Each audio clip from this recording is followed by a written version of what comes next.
family's making this decision. Here's what happened. If you were to ask the family for this incapacitated patient, what do you want to do now? You're going to get all kind of answers. But if you were to ask the question, what did Joe, the patient, want? You should get only one answer, if they know. So sometimes the phrasing of the question gets the answer. So if you open it, hey, okay, kids, got 5 kids, what do you kids want us to do now? Oh boy. Because it really should go back, what did the patient want? That's the whole issue. Patient rights, as opposed to medical capability, what did the patient want?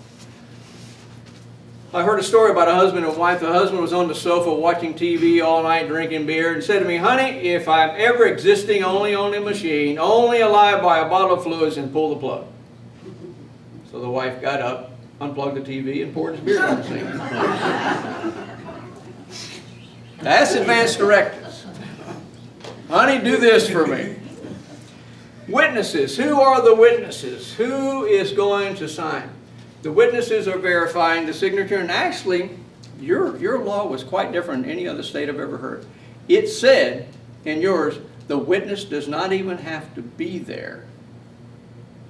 But it says that the witness is not verifying that they signed. The witness does not have to see that the patient signed, but the patient has to see that the witness signed. I'm going, okay. It was just strange. I haven't heard one worded that way before. So the witness is normally in other states, the witness is saying, I saw them sign. So I'm witnessing the signature. Yours says it in a different way. The patient understands what they're signing. Normally they go. Now as a nurse, go down to that one. The nurse has a little bit harder job in this.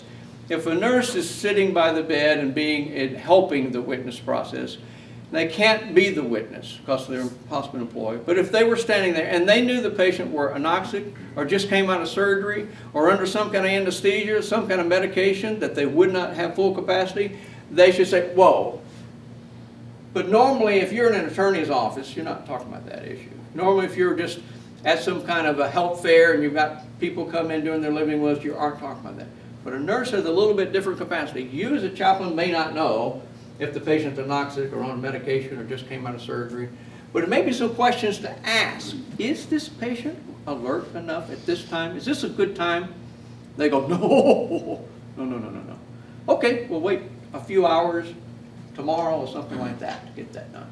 Again, going back to the nurse to get information. Now a DNR, a do not resuscitate order, is different than a living will. A do not resuscitate order is during cardiopulmonary arrest, we're saying that they do not want that. They do not want that means. It does not mean do not treat me. It does not mean I don't want to go to the hospital. They may say, I want to go to the emergency room, I want to go to the hospital, I want to go to the doctor's clinic, treat me, take care of me, but if my heart stops, my lungs stop, let me go. But if I'm here in the hospital and my heart starts fluttering, blood pressure goes crazy, call the nurse and do something about it. But if you walk in the room and I'm dead or I'm blue or gone, let me go. So I hear some nurses sometimes going, why are we taking that DNR to surgery for? Because she wants surgery. And then also go, and it's not about you. It's about what she wants. She doesn't want to be resuscitated, but she wants to go to surgery or wants to do this test or wants to do this kind of treatment. Now what they're kind of classifying is, well then that must be a hospice patient. No, I'll talk about different between a do not resuscitate patient who is a hospice patient and a do not resuscitate patient who wants treatment. Full code is a term here in the hospital you might hear as a chaplain coming in. They may tell you this patient's full code. What is that? That means they want everything. All the resuscitation treatment, the CPR, they need the paddles, if they need the cardiac drugs to do resuscitation, they need intubation, whatever they need, they're full code. Every patient that doesn't have a living will documented is full code. Every patient that does have an advanced directive living will is full code. The only patients that aren't full code is the patients that are DNR. So we kind of get that confused. Who do we resuscitate, who do we not? That we only don't resuscitate the patients who aren't. The DNR is signed by the patient and patient or the surrogate. If the patient is lack of capacity, the surrogate who's named on the living will, the advance directive, can speak for them and signed by the physician. The patient, to have a DNR, in most states, they need to be terminal, end-stage, or persistent vegetative state, or brain dead. Not in Florida. I can be a healthy person in Florida and go to my doctor and go, I don't ever want to be resuscitated. I know I'm healthy now, I don't have any disease. I don't want to be resuscitated. Okay, sign here. Most states require that there be a disease to cause them to be terminal, end-stage, persistent before a DNR comes. I don't know, what is yours? You know? Do you have to have a terminal, end-stage, or persistent vegetative to get a DNR in this state? No. Okay.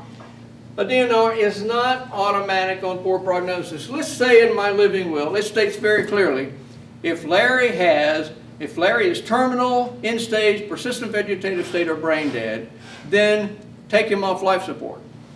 Well, what if I've signed my living will and I have it documented, and also one day my doctor comes to me and goes, Larry, you're terminal. Does that mean at that moment it becomes a do not resuscitate order? Not necessarily. It's another discussion. Is this the time? You may meet the classification for that, but are you ready for that? A whole new, is this proper timing? The living will does not take effect just because you're a terminal, end-stage, or persistent vegetative state. These points right here are very important to catch. The living will, how that's different than the DNR. The living will says, resuscitate me. Now see, we have Grandpa coming into the ER, and Grandpa has a living will, and the family say, why did they resuscitate Grandpa? He has a living will. Everybody knows he's terminal. Everybody knows he's end stage. Why did they resuscitate him? Because he doesn't have a DNR. We're not there yet. Oh, I thought if I had a living will and it... Well, let's read the living will. If ever I'm on life support and I have a terminal, end-stage, persistent vegetative state, and two physicians agree that I cannot improve, then you go, oh, I guess we aren't there yet, okay? You haven't met that window, because the physician may go, well, I'm not ready to give up. I've got a lot of little tricks in my bag. I'm a cardiologist, we can do something. I'm a pulmonologist, I can do something. I'm a nephrologist, I can help the kidneys. I've got all kind of things. Whoa, slow down. We're not ready for that. And if the patient goes, okay, let's do a little more, then we aren't ready for that at that moment. So you evaluate the process, keep them on life support if improving, take them off life support if there's a poor prognosis and they're all already, if two physicians are in agreement. But a do not resuscitate order says, treat me. Do what I want about my illness, going to the doctor, going to the ER, going to the cath lab, going to open heart surgery, doing whatever, but do not put me on life support. Now for patients in your hospital, if you have a do not resuscitate order and it's time to go to surgery, is there a new form to talk about that again, since you might be on life support in a procedure, that if something happens to the procedure, do they discuss it again? Usually in here, the anesthesiologist normally approaches that. They approach it again. Our nurses actually have a form they have to bring up at that time for a DNR patient on every procedure. Okay. It was actually part of the anesthesiologist form. Right. Okay, they discuss it. Questions and comments about this? This gets so confused sometimes, just about the difference between the living will and the DNR. Anything? All right, let's move along. There are sometimes a DNR that is kind of I call it a quasi-DNR. It's not really a DNR. It's maybe a DNI, do not intubate. They're saying, do the paddles, do the cardiac drugs, open the cart, but don't intubate me. Like I've been intubated before and I hated that tube down my throat, and don't ever do that, but do all the rest. And you're going, well, how am I going to breathe for you? I'm not going to sit there with a bag and just bag that thing all day. We have to intubate. So it's kind of an education. The package. We need to do this, this, and this to save your life. But some hospitals still allow that. We don't in our hospital anymore. We're like, get out of quasi-codes. Yes?